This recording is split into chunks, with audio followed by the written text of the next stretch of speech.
Okay, അപ്പോൾ നമ്മുടെ ആ ഹോം പേജ് നമ്മൾ ബിൽഡ് ചെയ്തു. അതിൻ്റെ കണ്ടൻസ് ഒക്കെ നമ്മൾ എഡിറ്റ് ചെയ്തു. അതിനുശേഷം നമ്മളൊരു കോണ്ടാക്ട് ഫോം 7 യൂസ് ചെയ്തുകൊണ്ട് ഇവിടെ ഒരു ഫോം ആഡ് ചെയ്ത് കൊടുത്തു. അതിൻ്റെ എങ്ങനെയാണ് അത് സെറ്റപ്പ് ചെയ്തതെന്നൊക്കെ നോക്കി. ഇനി നമുക്കിതിനകത്ത് എഡിറ്റ് ചെയ്യാനുള്ളത്, നമുക്കിവിടെ കുറച്ച് പേജസ് വേറെ ഉണ്ട്. അപ്പോൾ ഇതെന്ത് ചെയ്യണം, ഇതും ഇതുപോലെ കസ്റ്റമൈസ് ചെയ്യണം. അതായത് നമ്മുടെ കണ്ടൻസ് ഏതാണോ അത് ഇങ്ങോട്ട് ആഡ് ചെയ്ത് കൊടുക്കണം. ഇപ്പോൾ ചെയ്ത പോലെ തന്നെ ഓരോ പേജുകളും ചെയ്യേണ്ടതുണ്ട്. സോ അത് ഡാഷ്ബോർഡ് ചെല്ലുക, പേജ് സെലക്ട് ചെയ്യുക, പേജിനകത്ത് കയറി എഡിറ്റ് വിത്ത് എലമെൻ്റർ എന്ന് പറഞ്ഞ ഓപ്ഷനെ ക്ലിക്ക് ചെയ്തതിന് ശേഷം എല്ലാം എന്താണ് ഇതുപോലെ ചേഞ്ച് ചെയ്യണം. സോ ഇവിടെ നമുക്കിനി ചേഞ്ച് ചെയ്യാനുള്ളത് മേളിലുള്ള ആ ഒരു ലോഗോ, നമുക്ക് ഒരു ടെംപ്ലേറ്റ് ഉള്ള ലോഗോയാണ്. അപ്പോൾ അത് മാറ്റണം. അതുപോലെ തന്നെ ഫുഡറിൽ കുറച്ച് കണ്ടൻസ് കിടക്കുന്നുണ്ട്, ഇത് റിമൂവ് ചെയ്യണം. അതിനുശേഷം ഇവിടെ എന്താണ് ഫേസ്ബുക്ക്, സോഷ്യൽ മീഡിയ കുറേ ഐക്കൺസ് ഉണ്ട്. സോ അത് മാറ്റിയിട്ട് എന്താണ് നമ്മുടെ സോഷ്യൽ മീഡിയ ഐക്കൺസിൻ്റെ ലിങ്ക് ഇവിടെ കോപ്പി ചെയ്ത് കൊടുക്കണം. സോ ഇത് രണ്ടെണ്ണമാണ് ഇനി ചെയ്യേണ്ടത്. സോ അത് ചെയ്യാൻ വേണ്ടിയിട്ട് നമ്മൾ വീണ്ടും ഡാഷ്ബോർഡിൽ വരിക. ഡാഷ്ബോർഡിൽ വന്നതിന് ശേഷം അപ്പിയറൻസ് എന്ന് പറയുന്നതിന് ക്ലിക്ക് ചെയ്യുക. ക്ലിക്ക് ചെയ്ത് കഴിയുമ്പോൾ അവിടെ നമുക്ക് ഒരുപാട് ഓപ്ഷൻസ് കാണാൻ പറ്റും. Customise, widget, menu. സോ ഇവിടെയാണ് നമ്മൾ മെനു, അതായത് നമ്മളിപ്പോൾ ടോപ്പിക് കണ്ട മെനൂസ് എല്ലാം നമ്മളെന്താ ഇവിടെ വേണം അഡ്ജസ്റ്റ് ചെയ്ത് കൊടുക്കാനായിട്ട്. അതുപോലെ തന്നെ ഫുഡർ, ഹെഡർ, അതെല്ലാം നമുക്ക് എന്ത് ചെയ്യണം, കസ്റ്റമൈസ് ചെയ്ത് കൊടുക്കണം. സോ കസ്റ്റമൈസ് ചെയ്യാൻ വേണ്ടിയിട്ട് ഞാനതിൽ ക്ലിക്ക് ചെയ്യുന്നു. ക്ലിക്ക് ചെയ്ത് കഴിയുമ്പോൾ അതൊരു ന്യൂ ടാബിൽ അത് ഓപ്പൺ ചെയ്ത് വരും. ന്യൂ ടാബിൽ ഓപ്പൺ ചെയ്ത് വന്നു കഴിയുമ്പോൾ നമ്മൾ ഇവിടുന്ന് വേണം ഇതിൻ്റെ ലോഗോ നമുക്ക് എഡിറ്റ് ചെയ്ത് കൊടുക്കാനായിട്ട്.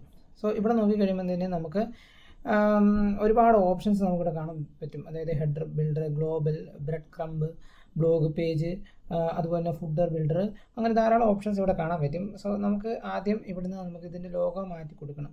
സോ അതിന് വേണ്ടിയിട്ട് നമുക്ക് സൈറ്റ് ഐഡൻറ്റിറ്റി ക്ലിക്ക് ചെയ്യുക. ക്ലിക്ക് ചെയ്തതിന് ശേഷം സൈറ്റ് ടൈറ്റിൽ ലോഗോ സെറ്റിങ്സ് എന്ന് പറയുന്ന ഓപ്ഷൻ ഉണ്ട്, അതിൽ ക്ലിക്ക് ചെയ്യുക. ക്ലിക്ക് ചെയ്ത് കഴിയുമ്പോൾ ഇവിടെ നമുക്ക് ഇത് റിമൂവ് ചെയ്യാൻ പറ്റും. സോ അതിൽ റിമൂവ് കൊടുത്ത് കഴിയുമ്പോൾ അതെന്താ അവിടുന്ന് അത് റിമൂവ് ആയി പോകും. സോ ഈ ആവശ്യമില്ലാത്ത ലോഗോകളെല്ലാം നമ്മൾ എന്ത് ചെയ്യണം, ഇവിടുന്ന് റിമൂവ് ചെയ്ത് കൊടുക്കുക. അതിനുശേഷം നമുക്ക് ഏത് ലോഗോയാണോ സെലക്ട് ചെയ്ത് കൊടുക്കേണ്ടത് അത് നമ്മൾ ഇവിടുന്ന് സെലക്ട് ലോഗോ കൊടുക്കുക. സെലക്ട് ലോഗോ കൊടുത്തതിന് ശേഷം നമുക്ക് ഇവിടുന്ന് അത് സെലക്ട് ചെയ്ത് കൊടുക്കാവുന്നതാണ്.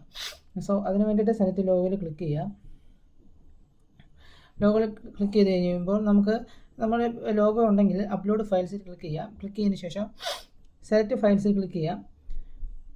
ക്ലിക്ക് ചെയ്ത് കഴിയുമ്പോൾ നമുക്ക് എവിടെയാണ് ലോഗോ സേവ് ചെയ്ത് വിട്ടിരിക്കുന്നത് അവിടെ നിന്ന് നമുക്ക് ഈ ഒരു ലോഗോ നമുക്ക് പിക്ക് ചെയ്ത് കൊടുക്കാവുന്നതാണ്. അതിന് വേണ്ടിയിട്ട് ലോഗോ ഉള്ള ആ ഒരു ഫോൾഡറിൽ ചെല്ലുക.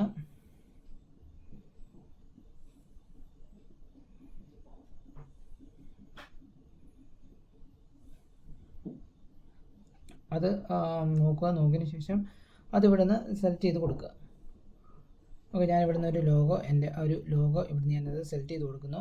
അത് സെലക്ട് ചെയ്ത് കഴിയുമ്പോൾ അത് നമുക്കിവിടെ വരും. അതിനുശേഷം എന്താണ് അത് ഇവിടെ നിന്ന് വീണ്ടും സെലക്ട് ചെയ്ത് കൊടുക്കുക. സെലക്ട് ചെയ്ത് കൊടുത്തു കഴിയുമ്പോൾ അത് നമുക്ക് ഇവിടെ ഇങ്ങനെ അതിൻ്റെ ഒരു ക്രോപ്പ് ചെയ്യേണ്ട രീതിയിലേക്ക് അത് വരും. സോ അതിനുശേഷം എന്ത് ചെയ്യണം, ക്രോപ്പ് ഇമേജ് കൊടുക്കുക. നമുക്കത് ക്രോപ്പ് ചെയ്യണമെന്നുണ്ടെങ്കിൽ ക്രോപ്പ് ചെയ്ത് കൊടുക്കാം. അല്ലാന്നുണ്ടെങ്കിൽ അത് ഇതുപോലെ പ്ലേസ് ചെയ്യുമ്പോൾ നമുക്ക് ആ ഒരു വെബ്സൈറ്റിൻ്റെ ലോഗോ നമുക്ക് ടോപ്പിൽ വരും. സോ ഇങ്ങനെയാണ് നമ്മൾ വെബ്സൈറ്റിൻ്റെ ലോഗോ നമ്മൾ സെറ്റപ്പ് ചെയ്യുന്നത്. ഇനി നമുക്ക് ഇവിടുന്ന് ഒരു ടാഗ് ലൈൻ സെറ്റപ്പ് നമുക്കിവിടെ ചെയ്യാൻ പറ്റും. അതായത് ഓരോ വെബ്സൈറ്റിനും ടാഗ് ലൈൻ ഉണ്ട്, അത് നമുക്ക് ഇവിടുന്ന് സെറ്റപ്പ് ചെയ്യാം.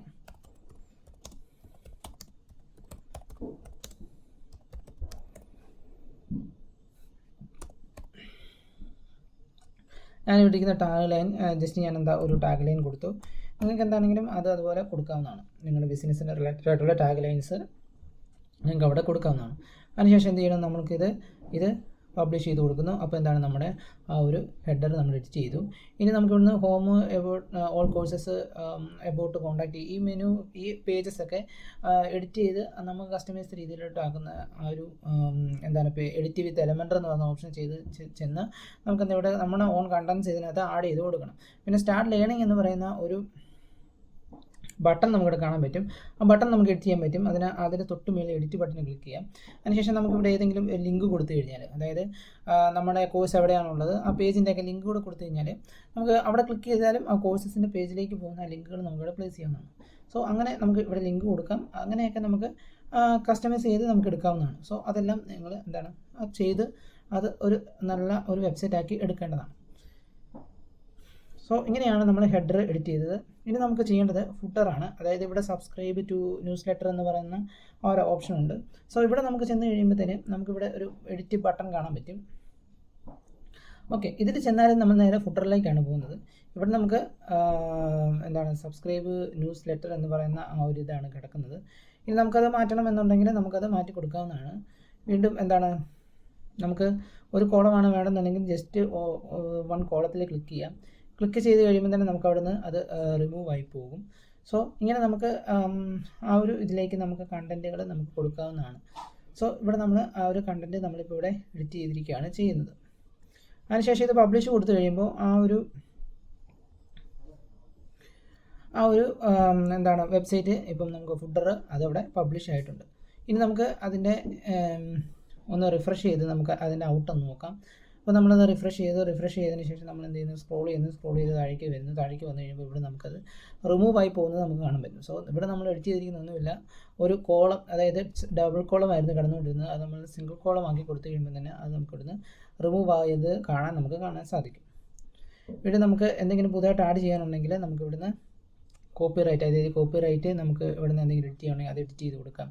വിഡ്ജറ്റ്, അതുപോലെ സോഷ്യൽ മീഡിയ എന്തെങ്കിലും ഐക്കൺസ് നമുക്ക് ആഡ് ചെയ്ത് കൊടുക്കാനുണ്ടെങ്കിൽ നമുക്കിവിടെ ആഡ് ചെയ്ത് കൊടുക്കാവുന്നതാണ്. അതിൽ നമ്മളിവിടെ ജസ്റ്റ് ക്ലിക്ക് ചെയ്തതിന് ശേഷം നമുക്ക് ഇവിടുന്ന് സോഷ്യൽ എന്ന് പറയുന്നൊരു ഓപ്ഷൻ ഉണ്ട്. സോഷ്യലിൽ ക്ലിക്ക് ചെയ്ത് കഴിയുമ്പോൾ നമുക്ക് ആ ഒരു സോഷ്യൽ മീഡിയ ഐക്കൺസിൽ ഇവിടെ വരും. ഇനി അത് നമുക്ക് അവിടെ നമുക്ക് എങ്ങോട്ടാണെന്ന് വെച്ചാൽ മൂവ് ചെയ്ത് മാറ്റാവുന്നതാണ്. ഞാൻ ഈ പവേർഡ് ബൈ ഡിജിറ്റൽ അത് ഞാൻ ക്ലോസ് ചെയ്ത് കളയുന്നു. അപ്പോൾ അതിനുശേഷം ഞാൻ എന്താണ് ഈ ഒരു സോഷ്യൽ ഐക്കൺസ് മാത്രം ഇടുന്നു.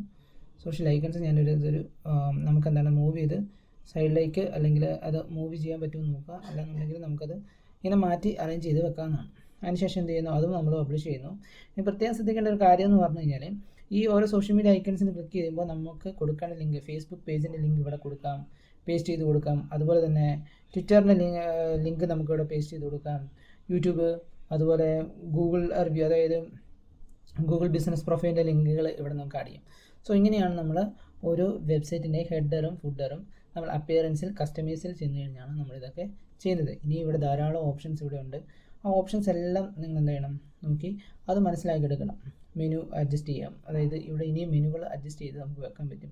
ഹോം പേജിൻ്റെ സെറ്റിങ്സ്, അതിൻ്റെ കളറ്, അങ്ങനെയുള്ള കാര്യങ്ങളൊക്കെ നമുക്ക് ഇവിടുന്ന് അതായത് ഒരു വെബ്സൈറ്റിൻ്റെ ലേഔട്ട് എങ്ങനെ വേണം അത് കംപ്ലീറ്റ് നമുക്ക് ഇവിടുന്ന് സെറ്റപ്പ് ചെയ്തെടുത്ത് മാറ്റാൻ സാധിക്കും. സോ അങ്ങനെ നമുക്ക് ഒരു വെബ്സൈറ്റിനെ നമുക്ക് ബിൽഡ് ചെയ്ത് എടുക്കാവുന്നതാണ്. സോ ഇനി ഇതിൻ്റെ SEO കാര്യങ്ങൾ നമുക്ക് എങ്ങനെയാണ് ചെയ്യുന്നത്, on page SEO, of page SEO എങ്ങനെ ചെയ്യുന്നതെന്ന് നമുക്ക് അടുത്ത ക്ലാസ്സിലൂടെ നോക്കാം. Thank you.